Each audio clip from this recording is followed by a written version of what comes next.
penampilan nomor urut 001 dengan judul Pelestarian Lingkungan Hidup Perspektif Al-Quran dengan rujukan Surah Al-Baqarah ayat 205 dan Surah Al-A'raf ayat 56.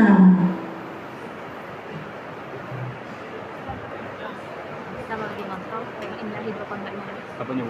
Oh, kaget tiba-tiba tuh mati gitu. Oh iya.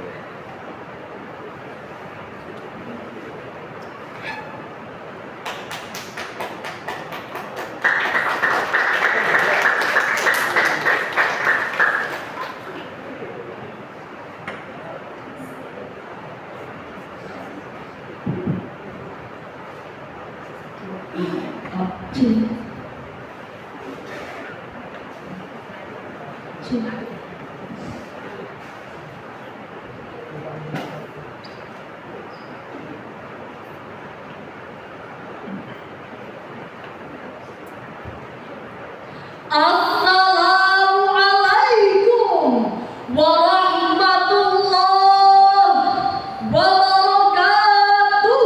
Waalaikumsalam warahmatullahi wabarakatuh. Alhamdulillahi wa kafa.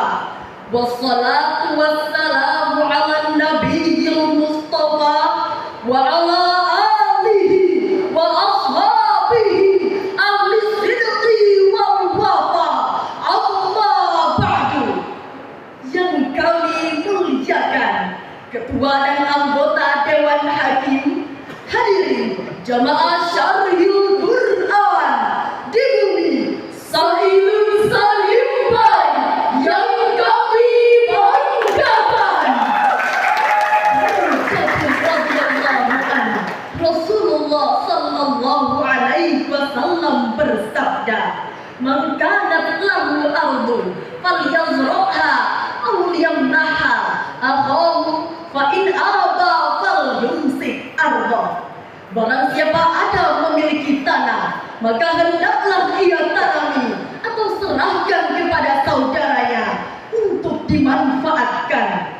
Maka jika ia enggan, maka hendaklah ia memperhatikan sendiri, memelihara tanah tersebut.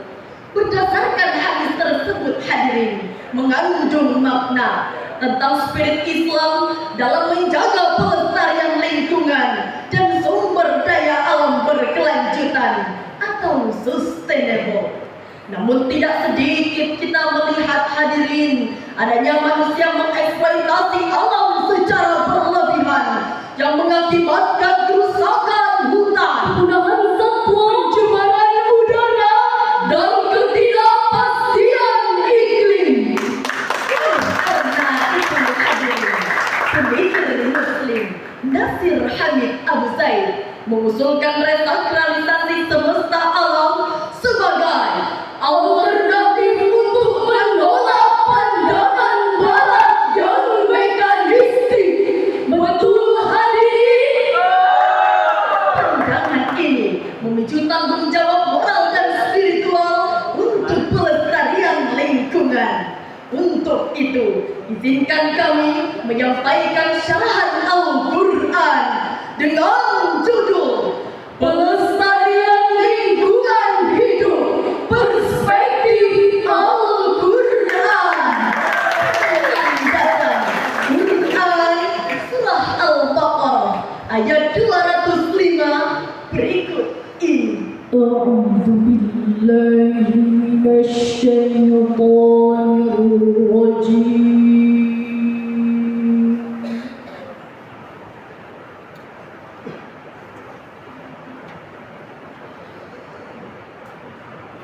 بسم الله الرحمن الرحيم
Dan apabila dia berpaling dari engkau, dia berusaha untuk berbuat kerusakan di bumi, serta merusak tanam-tanaman dan ternak.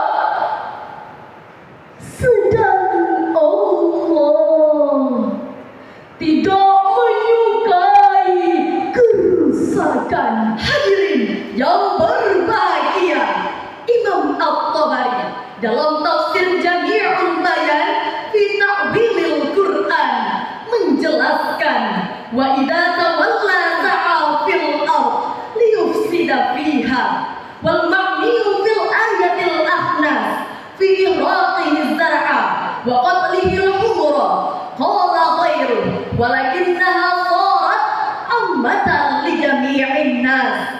Makna ayat ini adalah tidak boleh membunuh hewan, dan juga makna ayat ini menurut Imam At-Tabari adalah janganlah kalian sesungguhnya berbuat kerusakan di bumi. Serta sementara itu Imam hadirin, menurut Imam Al-Qurtubi dalam tafsir Jami'ul Bayan li Ahkamil Quran jilid 3 halaman 18 menjelaskan, wa dallatil ayatu 'alal harti wa zira'atil ardi wa ursiha bil asjari hamlan 'ala zar'i wa talabin nasli wa huwa nama'ul hayawani wa bidzalika yatimmu qiwamul insani. Dan sesungguhnya hadirin, makna ayat ini adalah tidak boleh kamu berbuat kerusakan di bumi, yaitu dengan membunuh hewan-hewan, manusia, serta merusak pepohonan. Hadirin yang berbahagia, ayat tersebut menegaskan tentang kemurkaan Allah terhadap segala bentuk kerusakan di bumi. Dalam kerangka Al-Quran, kerusakan terhadap bumi merupakan Kezaliman ekologis seperti reklamasi masif, eksploitasi tambang emas dan batu bara tanpa pemulihan lingkungan, serta pembabatan hutan tropis yang menghilangkan habitat satwa. dari perspektif Islam hadirin, kerusakan terhadap alam merupakan bentuk pengingkaran terhadap amanah kekhalifahan serta penghancuran peradaban. Lihatlah dalam sejarah kehancuran Pulau Paskah, sebuah pulau milik Chili yang ditemukan pada tahun 1722 di selatan Samudra Pasifik. Mereka melakukan eksploitasi alam secara berlebihan yang membawa bencana bagi sebuah masyarakat. Mereka menebang pohon secara besar-besaran untuk keperluan membuat patung Moai yang ikonik. Akibatnya, hilangnya sumber daya utama untuk membuat perahu, sehingga hilangnya kemampuan mereka untuk berburu ikan. Sistem pertanian menjadi kacau, kemudahan flora dan fauna, serta meningkatnya konflik antar suku. Na'udzubillah. Pulau yang dulunya subur telah berubah menjadi padang tandus. Hal ini merupakan akibat yang ditimbulkan dari kerusakan lingkungan dan pada akhirnya runtuhnya peradaban mereka. Hadirin yang berbahagia, maka dalam kondisi ini hadirin, alam tidak lagi menjadi tempat yang aman dan nyaman untuk berlindung, melainkan telah menjadi musuh yang berbahaya bagi kehidupan manusia. Lihatlah persoalan penambangan emas ilegal di berbagai kawasan yang merusak hutan dan lahan pertanian. Bahkan Sungai Matahari tercemar kandungan merkuri yang membahayakan kehidupan manusia. Padahal hadirin, Sungai Batanghari adalah ikon negeri Jambi. Eloklah elok Sungai Batanghari,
bersabda, la darara wala dirar, man darra darrallah, man syaqqa syaqqallahu alaih.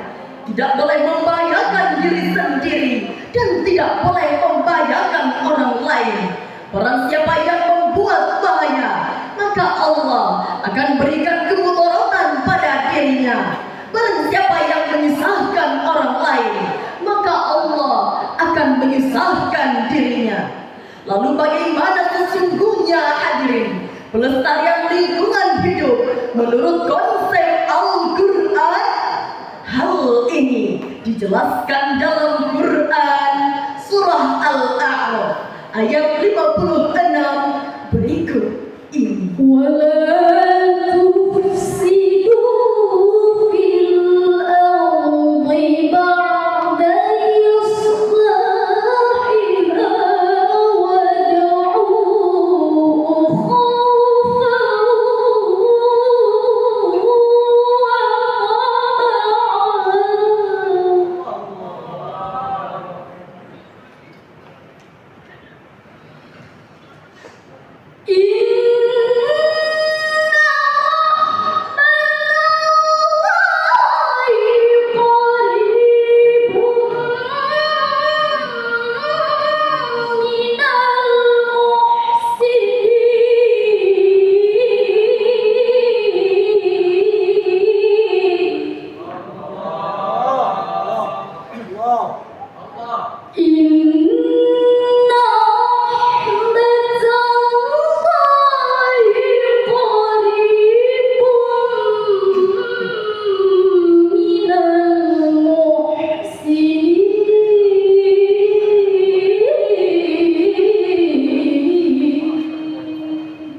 dalam Subdatul Tafsir min Fathil Qadir menjelaskan biqatlin nas wa takhribi manazilihim wa qatli hayawanatihim wa qat'i asjarihim wa qatli ikhtiyarihim, yaitu janganlah kalian berbuat kerusakan di bumi dengan membunuh manusia, menghancurkan rumah-rumah, membunuh hewan-hewan, menebang pepohonan dan mengeringkan air sungai.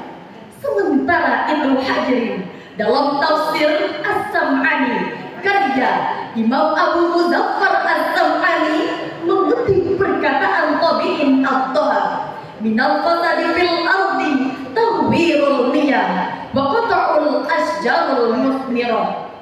Dan Ad-Dohak berkata, dari kerusakan yang terjadi di bumi adalah mengubah arah aliran air dan menebang pohon-pohon yang berbuah. Hadirin yang berbahagia, berdasarkan tafsir tersebut, maka jelaslah bahwa pelestarian lingkungan hidup begitu penting. Bahkan menurut Sayyid Hussein Nasir dan Fazlun Khalid menjelaskan bahwa tauhid bukan hanya keyakinan teologis, tetapi juga kesadaran ekologis. Pandangan ini berasal menjawab kritik Lindbergh, seorang penulis Amerika, dalam bukunya The Historical Roots of Our Ecological Crisis, yang menjelaskan bahwa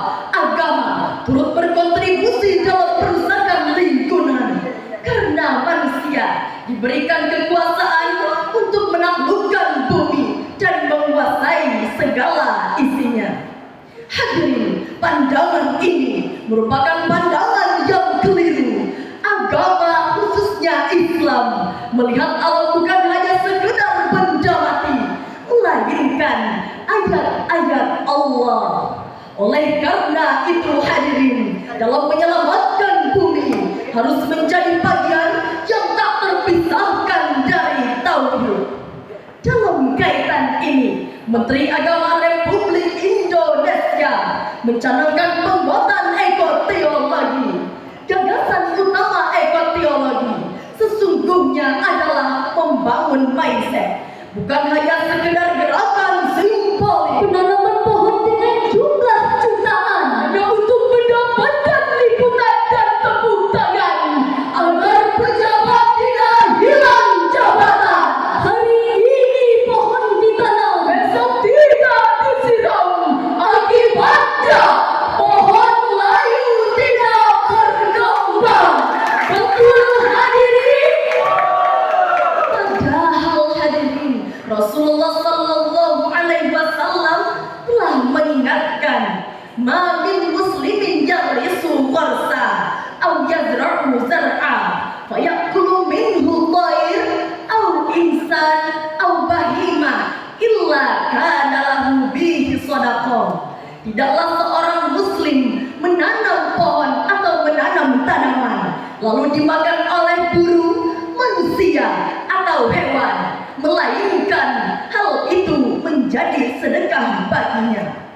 Imam Ibnu Hajar menjelaskan makna hadis ini adalah pahala dari tanaman itu akan terus mengalir selama tanaman itu dimakan oleh makhluk hidup.